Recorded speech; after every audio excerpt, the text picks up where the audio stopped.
We love you with all that we are, all that we ever hope to be.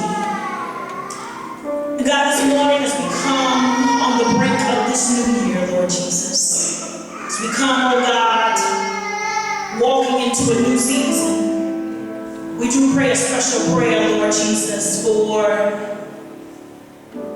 this 15 million person church called the United Methodist Church, Lord.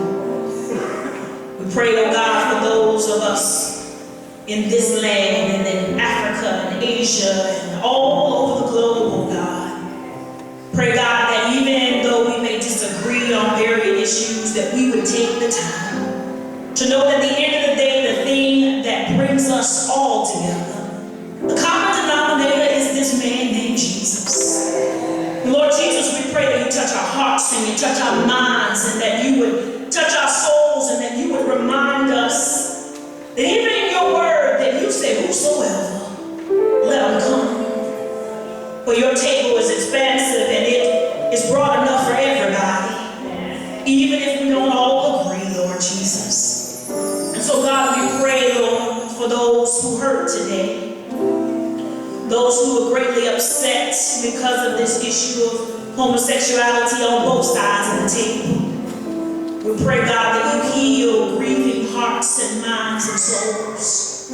We pray, oh God, for your peace, your perfect peace that surpasses all understanding. We pray, God, that you help lead and guide your people, Lord Jesus.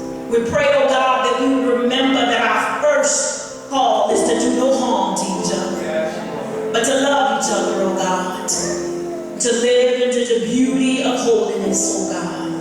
So God, be with our bishops, be with our leadership, oh God, our delegates and all of our churches, oh God. Help us to remember, oh God, that our single purpose is to get people to Jesus. That's the only reason why we come here week after week after week.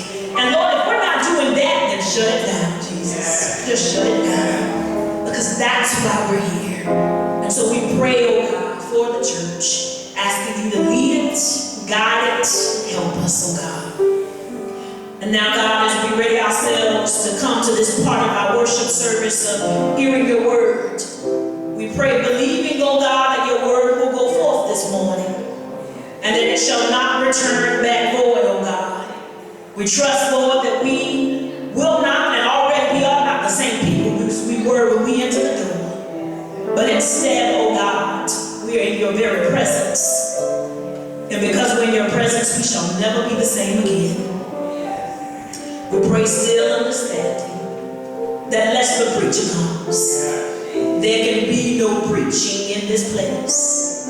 So come on, Holy Ghost, and have thine own way. Speak, Lord, for your people are listening. Speak, Lord, your people are listening.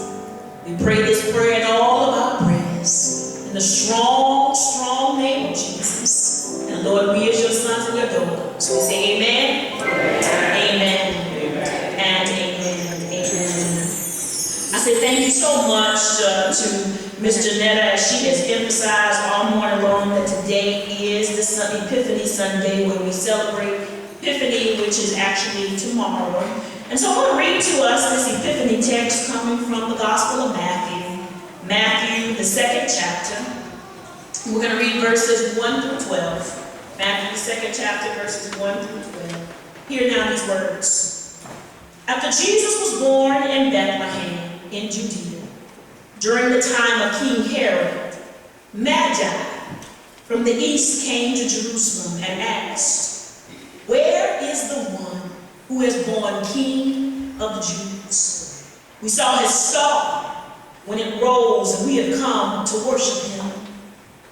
When King Herod heard this, he was disturbed, and all Jerusalem with him. When he had called together all the people's chief priests and teachers of the law, he asked them where the Messiah was to be born. "In Bethlehem in Judea," they replied, "for this is what the prophet has written. But you, Bethlehem, in the land of Judea, are by no means least among the rulers of Judea. For out of you will come a ruler who will shepherd my people Israel. And then Herod called the Magi secretly and found out from them the exact time the star had appeared. He sent them to Bethlehem and said, "Go and search carefully for the child. As soon as you find him, report to me so that I too may go and worship him." And after they had heard the king, they went on their way. The star they had seen when it rose went ahead of them until it stopped over the place where the child was. When they saw the star, they were overjoyed. On coming to the house, they saw the child with his mother Mary, and they bowed down and worshipped him. And then they opened their treasures and presented him with gifts of gold, frankincense, and myrrh. And having been warned in a dream not to go back to him, they returned to their country by another route. This is the word of God for you, people of God. Thanks be to God. Amen. So, by show of hands, how many people know their zodiac sign this morning? I know y'all zodiac sign. Oh, okay, good. All right. Well, I am a Pisces. I'm a Pisces. Any other Pisces? A couple of Pisces? All right. Well, I'm a Pisces. If your birthday falls between February the 18th and March the 20th, then you are a Pisces. And if he does what the doctor predicted, I'm not ever going to be a Pisces. So we'll see. Who knows? We'll see. So I went online to see what the Pisces horoscope for 2020 said. And this is what it said. It said, all of your hard work will pay off, provided you're precise in your actions and you keep your eyes fixed on your goals. Avoid spreading yourself too thinly, Lord Jesus. It's hard sometimes, y'all. Avoid spreading yourself too thinly this year. Otherwise, you will find it too difficult to maintain such determination going forward. And when things do get tough, and there will undoubtedly be hard moments over the course of the next 12 months, bear in mind that the stars are by your side. That's what it says. Made me think about Star Wars, right? Luke Skywalker is back, y'all. The stars are by your side. So, sounds like pretty sound advice to me, right? Sounds like pretty sound advice to me.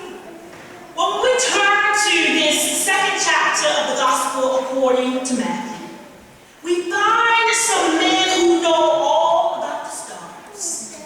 They know all about signs, and they know all about astrology.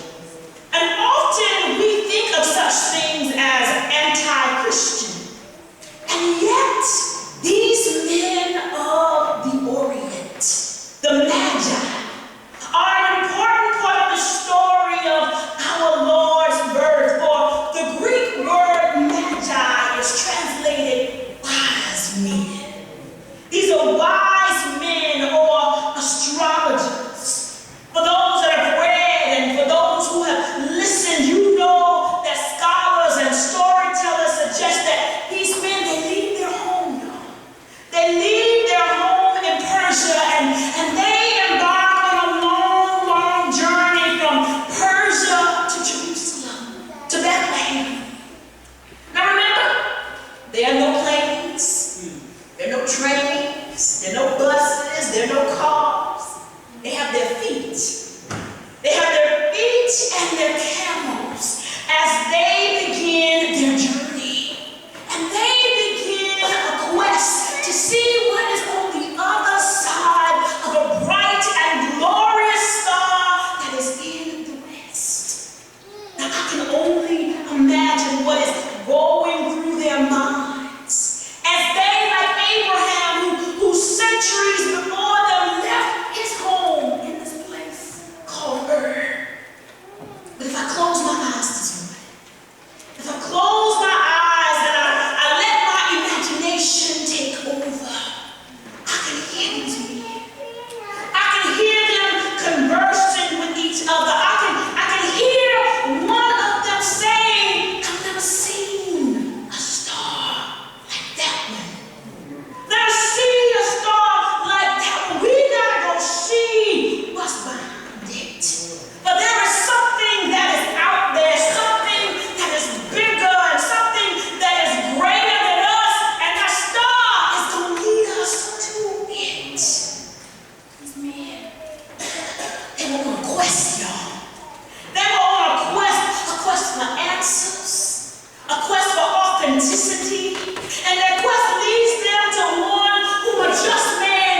relationship, 2020. I know some of us look the horoscopes.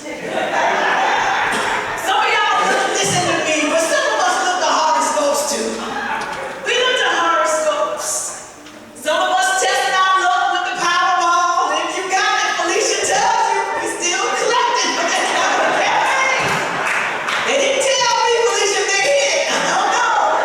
But if you hit it, we're here. We're here. Some of us look to the Powerball. I was in Lexington this past Friday, and I passed a house and it had a sign outside that said, "We read tarot cards. We read tarot cards." Quite confident. Others of us sought to find meaning and purpose and happiness in relationships with men and with women and our friends and our children, perhaps our jobs and sports, and some of us maybe we got what we thought.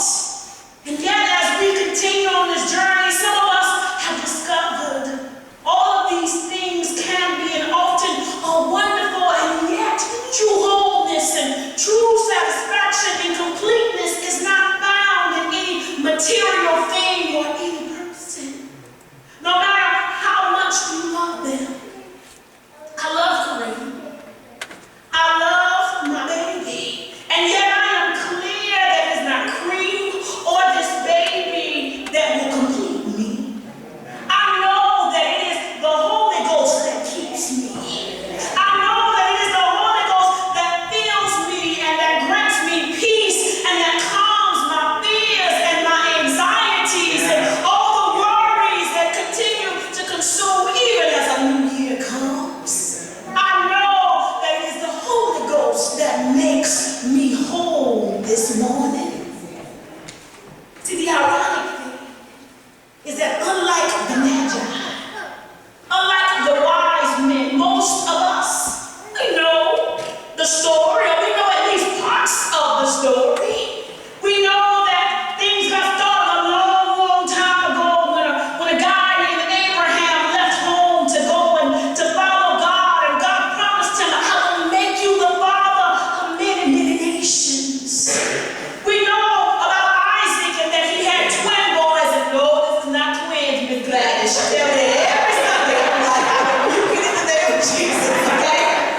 We know this story of Isaac and his twin boys, Jacob and Esau. We heard of Jacob, and we heard of his many sons. Many of you remember Joseph, the dreamer, that had a coat of many colors. We heard of judges like Deborah and Gideon. Some of us have heard of King David and his wise son Solomon, and the lineage goes on until we come to this season that we are now about to enter out of, called Christmas, when a little bitty baby was born to a virgin named Mary, and a earthly father named Joseph. And this baby grew into a boy that amazed everyone gathered at the temple. He matured into a man that ran revivals and offered seminars on mountaintops, and that ran free clinics and operated soup kitchens for the hungry. A man that calmed the seas and the winds. A man that surrendered his life to the Roman soldiers. A man that bled and died. A man that defeated sin and death and rose from the grave. We know the story. We tell it over and over and over. So many of us, we know this story. And I would even be so bold this morning to say, I think most of y'all actually believe it. You believe it. And yet, unlike the wise men, so many of us are no longer on a quest. We get to doing life. We get to routine and just doing what we do for whatever reasons others are not. We are just not interested anymore. The truth is, many of us, we know the story. We have done that thing that Paul tells us to do in Romans 10. If you confess with your tongue that Jesus is Lord and believe that God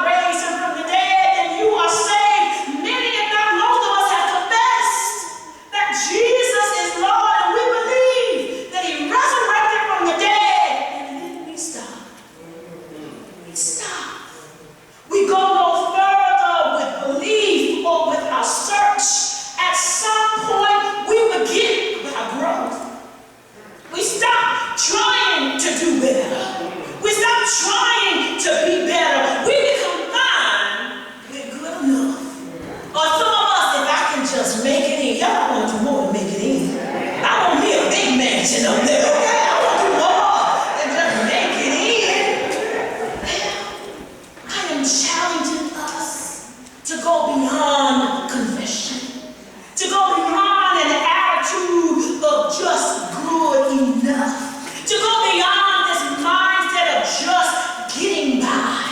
In 2020, I am challenging us to go beyond contentment, y'all. I am challenging us to seek higher heights and deeper depths, to do as the wise men did, to seek him, to challenge, to seek him, to embark on a quest for him, to challenge ourselves, to take the time to journey to him.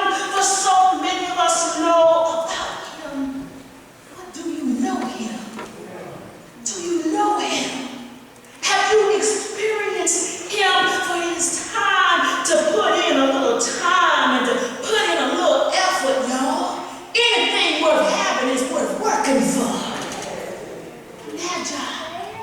The Magi didn't have to tell anybody about what they heard. See, they took the time to go and see for themselves. They didn't even know what or who it was that they were looking for, but oh, when they got there, when they got to Bethlehem and they encountered the King of the Jews, they discovered that the baby was the King of glory. This was not just a natural phenomenon. There was something supernatural that was happening, and the scripture says that they were overjoyed.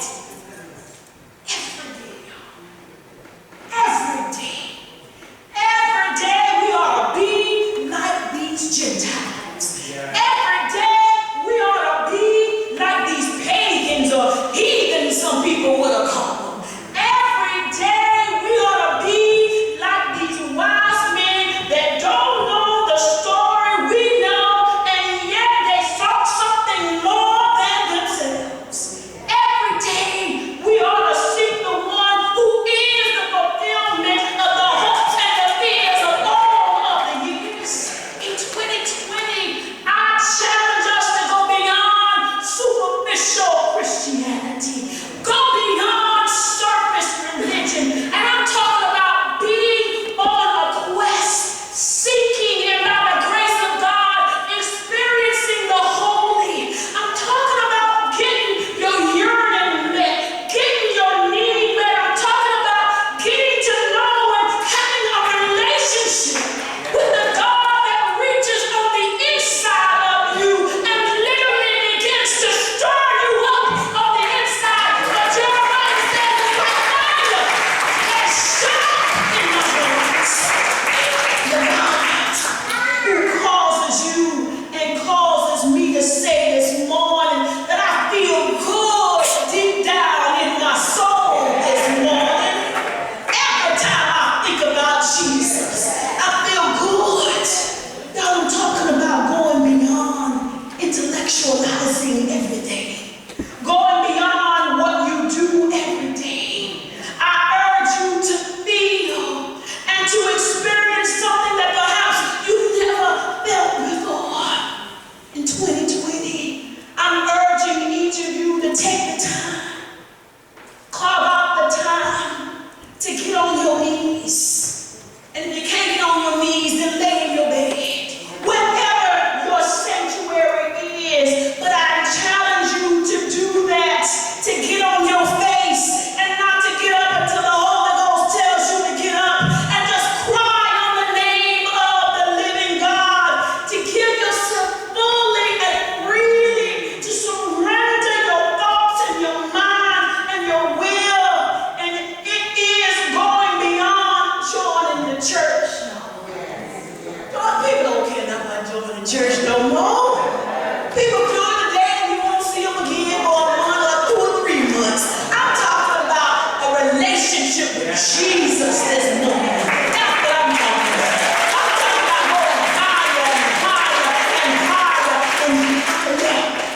I'm talking about what it means to go all the way with the Lord. To know, as the song says, that there is no turning back. That I've drawn the line in the sand and I'm going all the way with the Lord. It is beginning quest, y'all. A daily pursuit. We're going to